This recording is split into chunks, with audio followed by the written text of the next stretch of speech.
बिस्मिल्लाहिर्रहमानिर्रहीम, अस्सलामुअलैकुम। मैं हूं करामत मुग़ल और मेरे साथ हैं ईसा नकवी। नकवी साहब, बिलाखिर 16 माह बाद हुकूमत रुखसत हुई। पीडीएम की कारकर्दगी का शोर शायद उनकी हुकूमत के दौरान इतना सामने नहीं उस तरह आया, लेकिन अब उनके रुखसत होने के बाद क्या खबरें सामने आ रही हैं? अवाम का रद्द-ए-अमल कैसा है?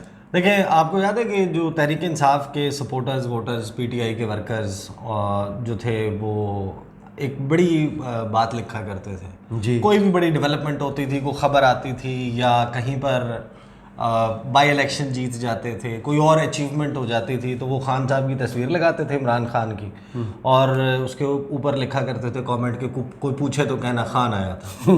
बिल्कुल ऐसे ही है। तो अभी मैं आपको एक बात बताऊँ, ये जो 16 महीने गुजरे हैं इसमें अभी तो आपको पता है कि एड कैंपेन्स चल रही हैं जी। पेड कंटेंट लिखा हुआ होता है टीवी स्क्रीन्स के टॉप पे, राइट के ऊपर या लेफ्ट के ऊपर पेड कंटेंट, और उसमें ये मुल्क जो है वो पेरिस से आगे दिखाया जाता है, टोक्यो से ज़्यादा तरक्की याफ्ता और टेक्नोलॉजिकली एडवांस्ड दिखाया जाता है, बीजिंग से ज़्यादा जनाब उसके हाई राइजेज़ और वो सूरत हाल दिखाई जाती है। और आपको पता है कि इस कुछ थोड़ा सा वक्त लगता है, फिर आहिस्ता आहिस्ता लोग जो है ना उस इश्तहारात के ख्वाब से बाहर निकलते हैं, नींद से झोड़ दिया जाता है उनको, फिर वो आहिस्ता आहिस्ता चीज़ें सामने आना शुरू होती हैं। आ गई है चीज़ें, शुरू हो गई हैं, कुछ 96 घंटे हुए तकरीबन उनको इक़्तिदार से निकले हुए, और जो तबाही है ना, तबाही उसका अब पोर्ट्रेयल सामने आ रहा है। सही। मैं आपके सामने इसकी ज़रा जो है ना वो तफसील रख देता हूँ। और वैसे भी मैं एक वीडियो में पहले भी कह चुका कि जो शहबाज सरकार है, जो पीडीएम की हुकूमत गई है, अभी इनके इश्तहार देखें ना तो वो तो ऐसा लगता है कि जैसे पाकिस्तान ने दुनिया में सबसे तेज़ रफ्तार तरक्की की है, तेज़ तरीन तरक्की की है। सिंध पता नहीं क्या बन गया है, पंजाब क्या बन गया, खैबर पख्तूनख्वा, बलूचिस्तान, इस्लामाबाद, यहाँ दूध और शहद की नहरें बह रही हैं और रोज़गार के बड़े बेहतरीन मौक़े हैं, और ये मुल्क जो है वो पता नहीं किस दिन दोगुनी रात चौगुनी तरक्की, इसकी जो स्पीड है वो बहुत ज़्यादा है। उस पे एक लतीफ़ा भी था ना वो शाहिद आफरीदी के मुतल्लिक जी, कि किसी ने बैटिंग करने के लिए आते देखा टीवी स्क्रीन के ऊपर, उसने कहा यार मुंडा बड़ा चंगा खेलता है। वो कहता है मैच है, तू हेड एंड शोल्डर का इश्तहार में क्या हो रहा कि वो इश्तहार में जो है ना वो टक टक टक छक्के दिखा रहे होते हैं, तो ये तो असल मैच है, यहाँ पे तो कोई नहीं पता आउट हो जाएगा, जितनी स्पीड से आते हैं उतनी स्पीड से वापस भी उतनी स्पीड से वापस चले जाते हैं। देखिए, आपको मैं एक बात बताऊँ, एक खबर आई है, इस खबर को डिस्कस जाहिर है कि इस तरीके से नहीं होता। आपको पता है कि मुल्क में, इस पाकिस्तान में, जाहिर है कि जब आप शहरी हैं पाकिस्तान के तो आपको एक आईडी कार्ड चाहिए होता है, आपका एक आइडेंटिटी चाहिए होती है, आइडेंटिटी कार्ड होता है, शनाख्ती कार्ड जिसको बोलते हैं, CNIC, ठीक है, वो जो नादरा बनाता है जी। हमारे यहाँ लोग जो हैं वो पहले तो ये भी बनवाने की वो नहीं करते थे ना जी जी जी, कि जहमत कौन करे, कौन ऑफिस जाके उनके जनाब शनाख्ती कार्ड, लाइनों में कौन लगे, अंगूठे वाले भी होते थे, तस्वीरों वाले भी आ गए, साइन और मुख्तलिफ अपग्रेडेशंस हुई।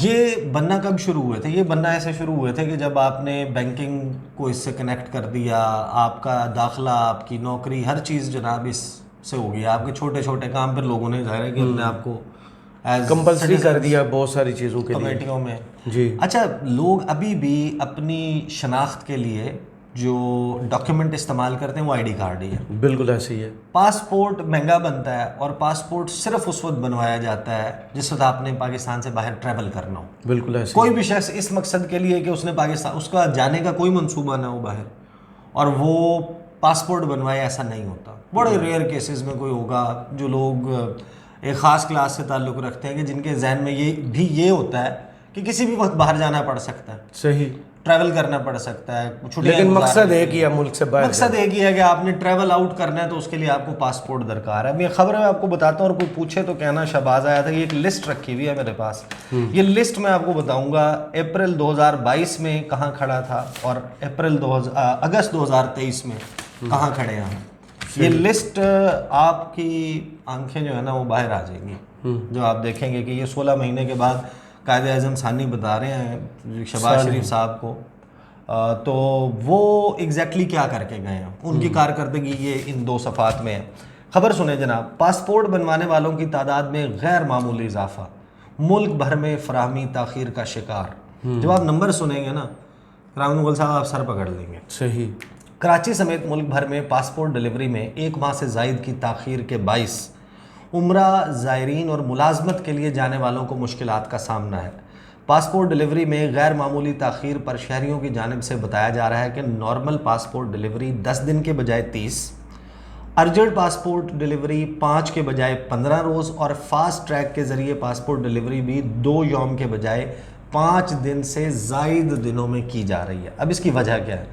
कहते हैं पासपोर्ट डिलीवरी में ताख़ीर की वजह से उम्रा ज़ायरीन, मुलाजमत और बैरून मुल्क तालीम के लिए जाने वाले शहरियों को मुश्किलात का सामना है।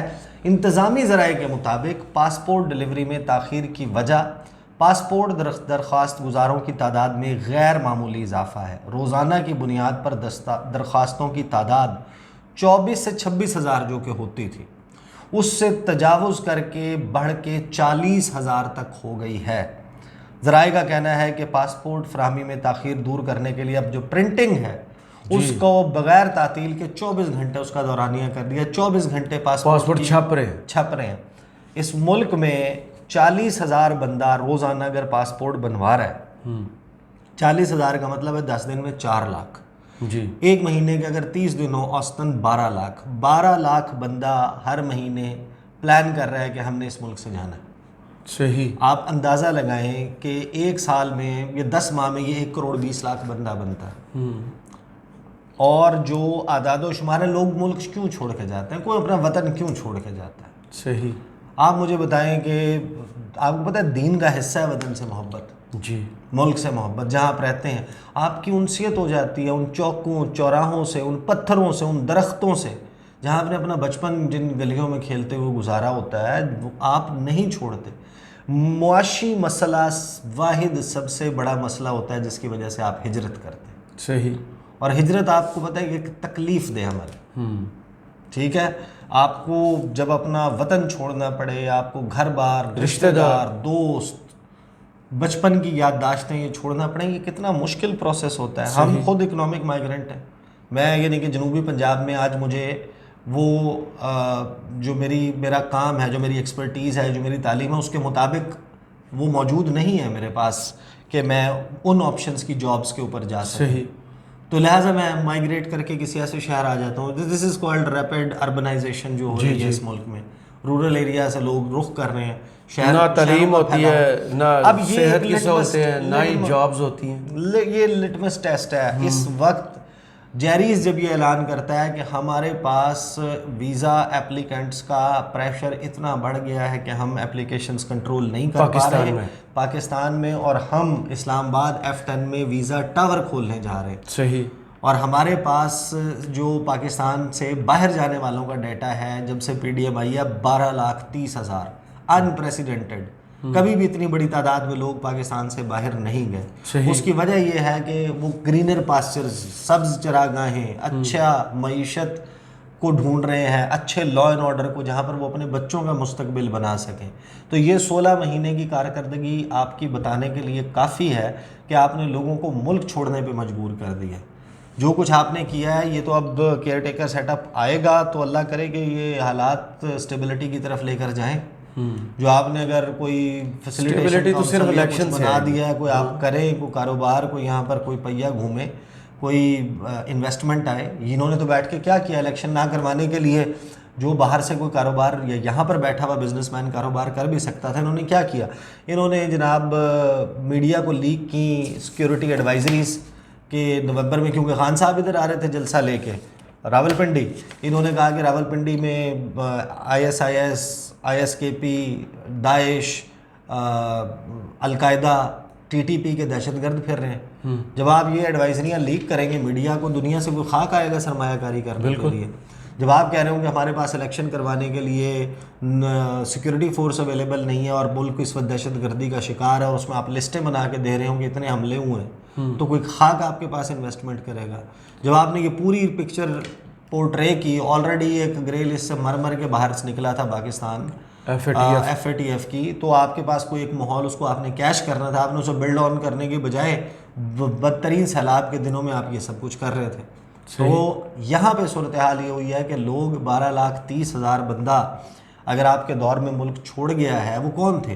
वो डॉक्टर्स थे, वो इंजीनियर्स थे, वो अपने अपने ये वो अच्छे क्लास है शौकों जो के कुछ skilled workers अफोर्ड थे। कर सकती है, बाहर का सफर अफोर्ड कर सकती है। स्किल्ड वर्कर्स थे और इस तरह के लोग जो अहल थे, जो इस मुल्क की तरक्की में कोई किरदार अदा कर सकते थे, वो मुल्क छोड़ के क्रीम चले जो गए। थे हमारे मुल्क। अब आप अंदाजा लगाएं कि जो सक्सेस रेट है वो 10% से कम होता है। 100 बंदा अप्लाई करता है, जी 10 बंदों को बमुश्किल वीज़ा लगता है। अगर 12,30,000 छोड़ के गए हैं तो आप अंदाज़ा लगा लें कि 1,03,00,000 बंदों ने, 23 लाख बंदों ने अप्लाई किया होगा। सही। 10 आप उसको, और ये बहुत ज़्यादा है। आप उसको ज़रब देते हैं ना, जी, जी। इतना 25-24 करोड़ की आबादी में अगर इतना बंदा एस्पिरेंट है, वो जाना चाहता है इस मुल्क को छोड़ के, या आज अगर 12 लाख बंदा फ्रेश हर महीने पासपोर्ट बनवा रहा है इस अटेम्प्ट के लिए कि वो कहीं अप्लाई करेगा और इस मुल्क से कहीं चला जाएगा, तो इस हुकूमत को अपने ये गिरबान में झांकना चाहिए कि हमने क्या किया है। और ये मैं आपको लिस्ट बता देता हूँ ज़रा जल्दी, और कोई पूछे तो कह देना कि शहबाज आया था। अप्रैल 2022 में जो दालें थी उनकी औसत जो कीमत थी वो 165 रुपये किलो थी, और वो 200 से 350 के दरमियान आ चुकी है। अगस्त 2023 350 जो है तक जा चुकी है। चावल 103 रुपये फ़ी किलो था, 350 से 450 मुख्तलिफ वैराइटीज़ उसकी फ़ी किलो दस्तयाब है, आप अंदाज़ा लगाएं। कुकिंग ऑयल जो है वो 438 में अवेलेबल था, वो 759 पे जा चुका है। टमाटर जो है वो 85 रुपये किलो थे, 172 पे जा चुके हैं। ये ज़ाहिर है कुछ चीज़ें जो सीज़न के हिसाब से भी जो है वो फ्लक्चुएट करते हैं, बट अगस्त 2023 में सूरत हाल यूँ है। अंडे जो है वो 134 रुपये फ़ी दर्जन थे, वो 284 पे जा चुके हैं। प्याज जो है वो 40 रुपये किलो था, वो 214 पे। बिजली जो है वो 14 रुपये फ़ी यूनिट थी, वो 50 रुपये से बढ़ चुकी है फ़ी यूनिट, यानी कि 3 गुना से भी 3.5 गुना से भी ज़्यादा इजाफा, और मोर देन 350% एब्सोल्युटली उसमें इजाफा हुआ है बिजली का यूनिट। चीनी 87 रुपये से 90 रुपये, वो जा चुकी है 120 प्लस। पेट्रोल जो है वो 149 रुपये, ये लगभग 150 रुपये फ़ी लीटर था, वो 272-73 रुपये फ़ी लीटर पर है। गैस 157 रुपये की फ़ी किलो थी, वो 202 रुपये की फ़ी किलो हो चुकी है। आटा 1167 रुपये का था, 2950 जो बेसिक नीड्स की चीज़ें हैं, जिसको शहबाज शरीफ ने कहा था कि मैं अपने कपड़े बेच के सस्ता खरीदे नहीं ना किसी ने, इसलिए उनके कपड़े, उनको लगता है कि कोई बंदा नहीं मिला जिसको अपने कपड़े बेच देते। तो अवाम के उतार के चले गए। चिकन 420 फ़ी किलो 750 क्रॉस कर चुका है। दूध जो है वो अगेन सबको पता है। वाहिद चीज़ जो कम हुई है ना इस मुल्क में वो telephone call charges. Telephone call charges पहले 50 पैसा पर मिनट थे, औसतन वो अब आ गए हैं 30 पैसा। इसकी वजह वही है ना, डाटा कॉल्स बढ़ गई हैं। नहीं, उसकी ये जो कम हुई है ना उसकी एक वजह, यानी कि हाँ जो भी है डाटा कॉल में लोग ज़्यादा शिफ्ट हुए। हाँ जी, ये कम हो गई है। डीजल जो है वो 142 रुपये फ़ी लीटर था, 273 पे। जी सीएनजी जो है वो 76 पे थी, 210 पे है। डॉलर 186 का था, वो 287 पे पहुंच गया। और महंगाई की शरह जो तकरीबन आप अंदाज़ा लगाएं कि 13.6% थी, वो 28% से 29% के करीब जो है वो खड़ी हुई है। तो ये मजमूई तौर पर वो भयानक चेहरा और पाकिस्तान की तारीख़ की बदतरीन हुकूमत है, जिसने 16 माह में पाकिस्तान को कहाँ से कहाँ ले आए। जो ये लॉन्ग मार्च करते थे, महंगाई मुकाओ मार्च करते थे, गुर्बत मुकाओ मार्च करते थे, उन्होंने गरीब मुकाओ हुकूमत चलाई है। उन्होंने जो खिलवाड़ किया इस मुल्क के साथ, इसकी मईशत के साथ, वो आप यकीन करें इट्स अ टेस्ट केस। सही, टेक्स्ट बुक एग्जाम्पल्स बनेंगी what not to do when you are in government. सही कि जब आप हुकूमत में हो तो आपको क्या नहीं करना चाहिए। आपको बैठकर ये नहीं कहना चाहिए कि हम तो डिफ़ॉल्ट से बचाने आए क्योंकि ये मुल्क डिफ़ॉल्ट करने वाला है। जब हुकूमत ये कहती है कि डिफ़ॉल्ट करने वाला है, कोई बिजनेस नहीं करता। बिल्कुल ऐसे। लोग अपने जो कारोबारी अफराद हैं जिनके पास पैसे पड़े हैं, उनको पता है कि अगर डिफ़ॉल्ट कर जाएगा मुल्क तो पैसा डूब जाएगा। तो पैसे की बचत सिर्फ इसमें है कि आपके पास सोना हो या डॉलर हो, ये चीज़ें ऊपर जाएंगी। सही, लोगों ने उसमें इन्वेस्ट करना शुरू कर दिया, ब्लैक मार्केट क्रिएट हो गई, या आपने अपने हाथ से इस घर को अब इसी चिराग से आग लगा दी। आप कहते थे हम वो मुआशी मुहंदिस हैं, हम वो तबीब हैं, हम इंजीनियर्स हैं, हम सर्जन्स हैं, हम ऐसे करके टांके, हमारे पास वो जादू की छड़ी है, मैजिक वॉन्ड है, हम ये कर देंगे, हम वो कर देंगे। ये इनकी कारकर्दगी है। इश्तहारों में शाहिद आफरीदी की तरह छक्के लगा रहे हैं, और असल में जाके देखें ज़रा, एड्स के अलावा ज़रा जाके देखें ना, ट्रैवल आउट करें, पता चलेगा कि क्या करके। चले अब लग पता जाएगा इन्हें भी। बहुत शुक्रिया ईसा नकवी, आपके तज़किया का कमेंट्स बॉक्स में ज़रूर बताइएगा। ये वीडियो आपको कैसी लगी। इजाज़त दीजिए, अल्लाह हाफ़िज़।